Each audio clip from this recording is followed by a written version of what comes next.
Welcome to commerce जीनी। मेरा नाम है पीयूष जैन और आज हम लोग पढ़ने वाले हैं इंटरनल कंट्रोल सिस्टम क्या होता है सिंप्लीफाइड मैनर में।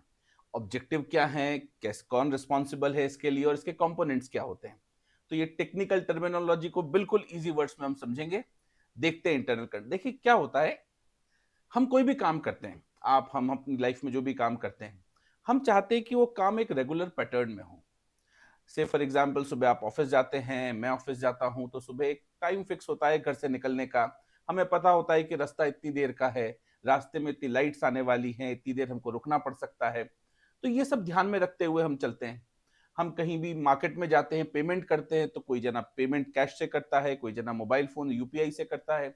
हमको पता होता है कि हम नॉर्मली पेमेंट कैसे करेंगे और नॉर्मली हम वही शेड्यूल फॉलो करने की कोशिश करते हैं।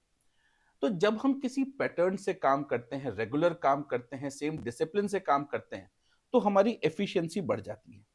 तो अगर आप एफिशिएंसी से काम करना, सुबह सुबह होता है ना, अगर आपने कीज अगर सही जगह पे रखी हुई है तो ढूंढना आसान होगा। तो अगर आप अपनी आदत बनाए, डिसिप्लिन करें, रखें और कीज को एक जगह पर रखें, रोज सेम जगह पर रखें, तो कीज ढूंढने में मेहनत नहीं लगती। अगर कीज को इधर उधर रख दें तो मुश्किल आ जाएगी। यानी जब भी हम एक पैटर्न से काम करते हैं और जिसके लिए हमको डिसिप्लिन फॉलो करना पड़ता है, तो उस काम से एफिशिएंसी बढ़ती है।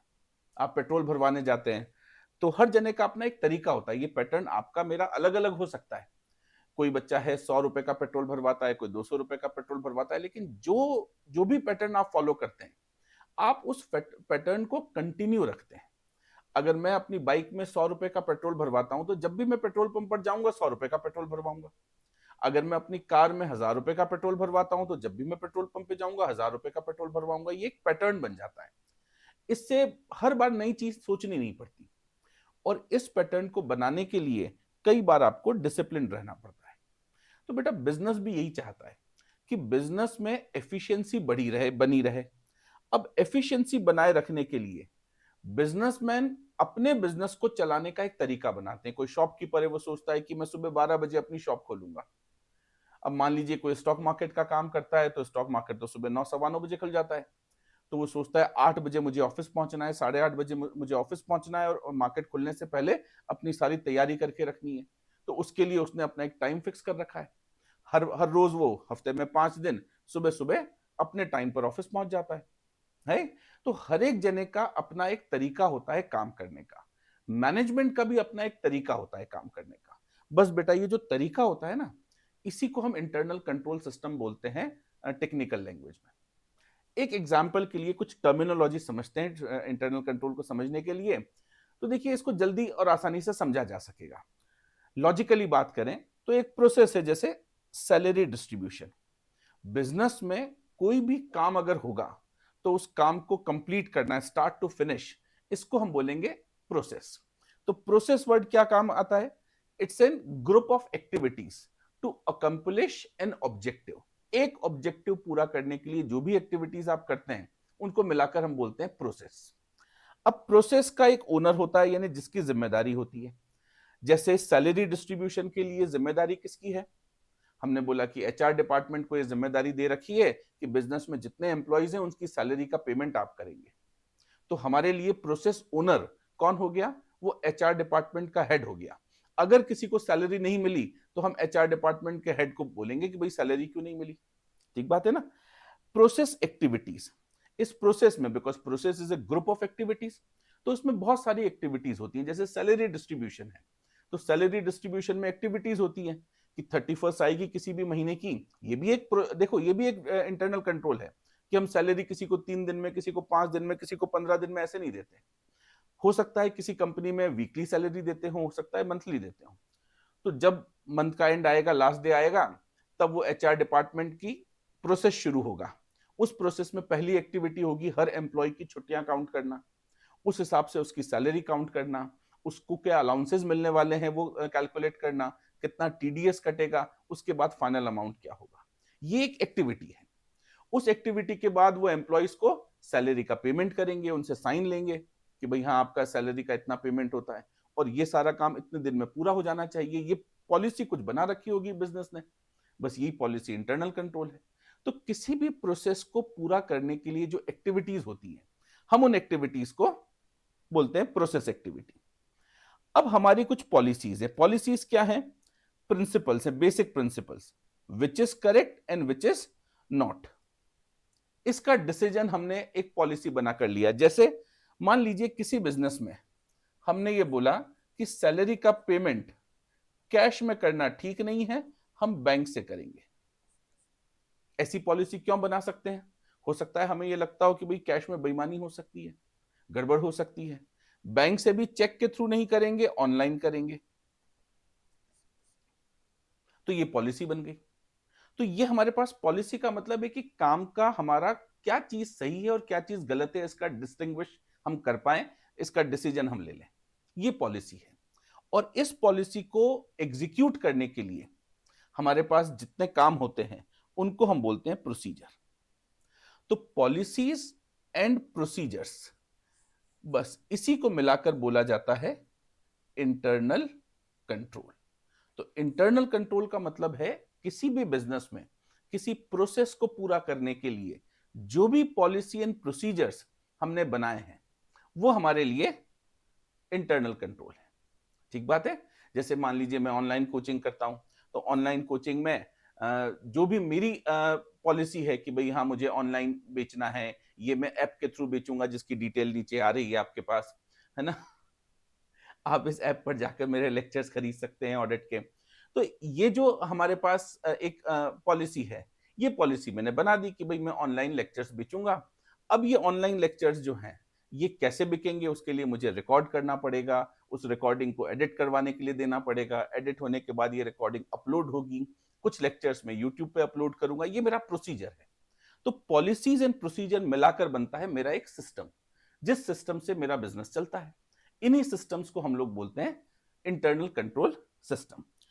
कुछ ट्रांजैक्शन ऐसे होते हैं जो रूटीन ट्रांजैक्शन होते हैं बिजनेस में, जैसे सैलरी का पेमेंट करना हर महीने देना पड़ेगा, रेगुलर बिजनेस ट्रांजैक्शन है। और कुछ ट्रांजैक्शन ऐसे होते हैं जो नॉन रूटीन ट्रांजैक्शन होते हैं, जो कभी कभार होते हैं, जैसे सेल ऑफ एसेट।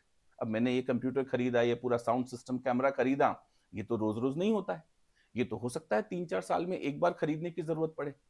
तो ये जो है नॉन रूटीन ट्रांजैक्शन है।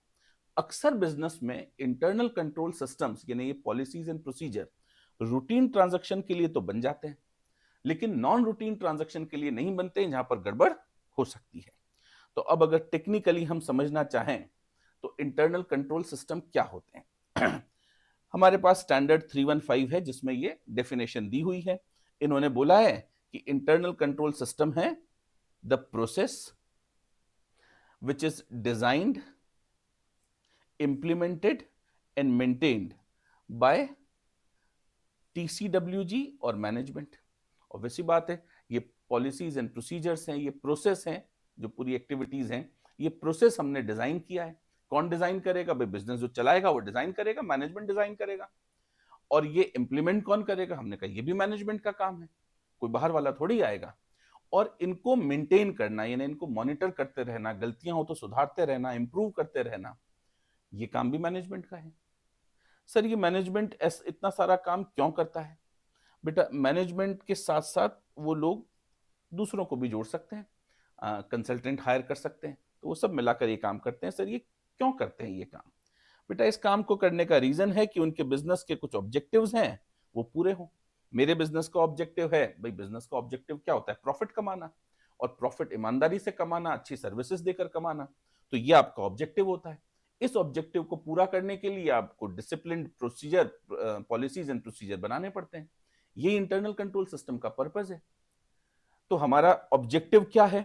हमारा ऑब्जेक्टिव है, जैसे एक बिजनेस का ऑब्जेक्टिव होता है कि कुछ लॉ अप्लाई हो रहा है तो वो भी फॉलो करना, तो फाइनेंशियल रिपोर्टिंग भी एक ऑब्जेक्टिव हो सकता है।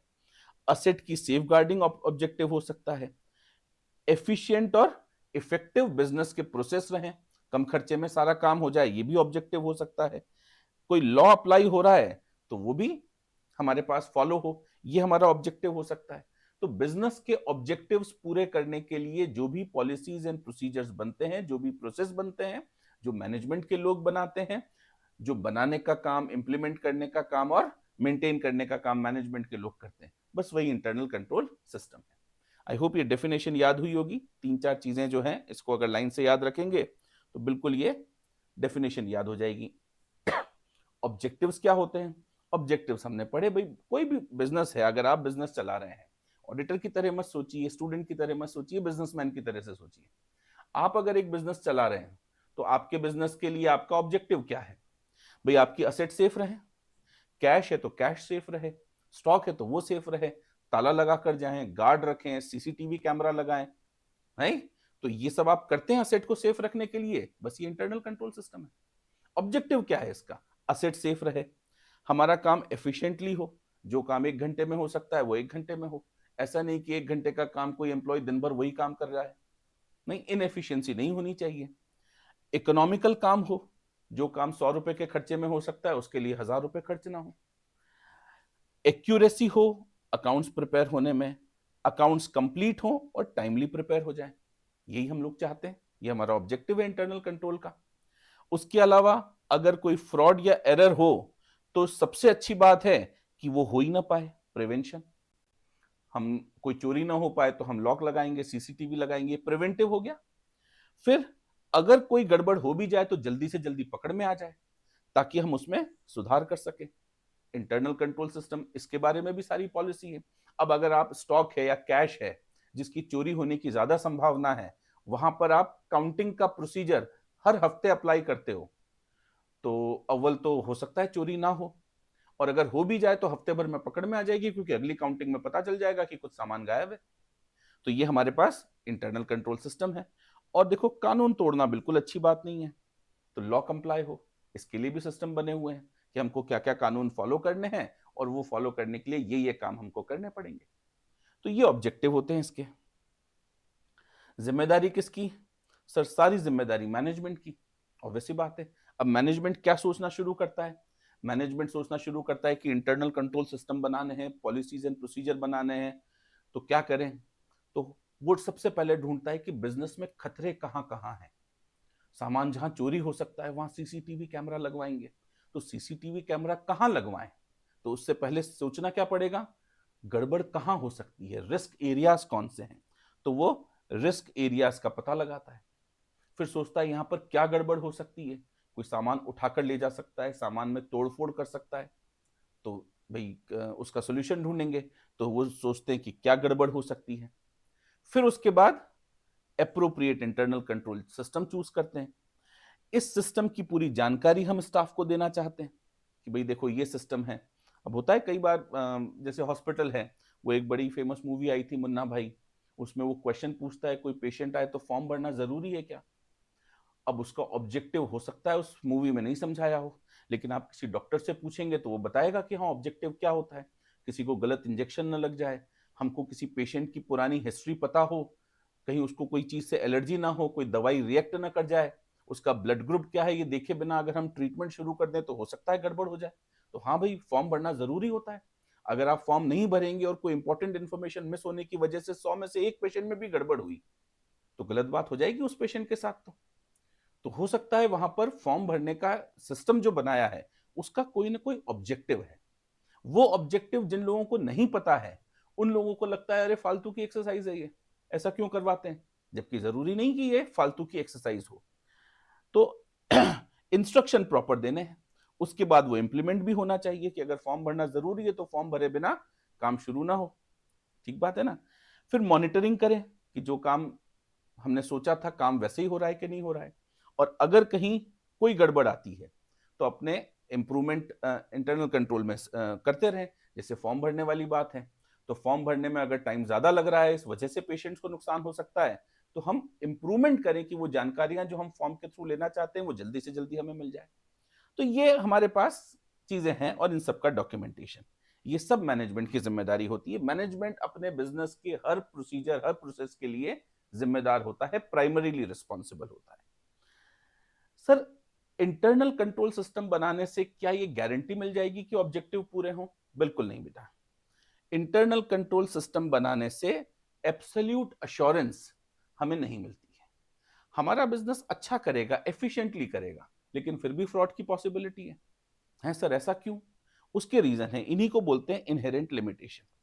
और इनहेरेंट लिमिटेशन क्या हो सकती है बेटा? जब भी आप इंटरनल कंट्रोल सिस्टम बनाते हैं तो कॉस्ट बढ़ जाती है, एक एम्प्लॉय एक्स्ट्रा रखना पड़ेगा, कुछ मशीनें एक्स्ट्रा चाहिए होंगी, आपने सोचा सीसीटीवी कैमरा लगवाएं, तो सीसीटीवी कैमरा की कॉस्ट आती है, तो आपका खर्चा बढ़ता है। फिर मैनेजमेंट अगर उन कंट्रोल्स को फॉलो ना करे, तो मैनेजमेंट के लोग बोले हाँ हाँ सैलरी का सिस्टम जो बना हुआ है वो बना हुआ होगा, मुझे तो आप जल्दी से 10,000 रुपए अभी निकाल के दीजिए। मैनेजमेंट ओवरराइड कर सकता है कंट्रोल को। फिर कई बार लैक ऑफ अंडरस्टैंडिंग, एम्प्लॉइज को समझ नहीं आ रहा कि कंट्रोल का ऑब्जेक्टिव क्या है, तो वो उसको सीरियसली नहीं लेते और इस चक्कर में गड़बड़ रह सकती है। फिर कई जगह ह्यूमन जजमेंट होता है, स्पेशली अकाउंटिंग में, कि आपको यूजफुल लाइफ डिटरमाइन करनी है, तो अब वो तो ह्यूमन जजमेंट है, तो ये चीजों में गड़बड़े हो जाती है। फिर कोई मिलजुल कर फ्रॉड करे तो हो सकता है।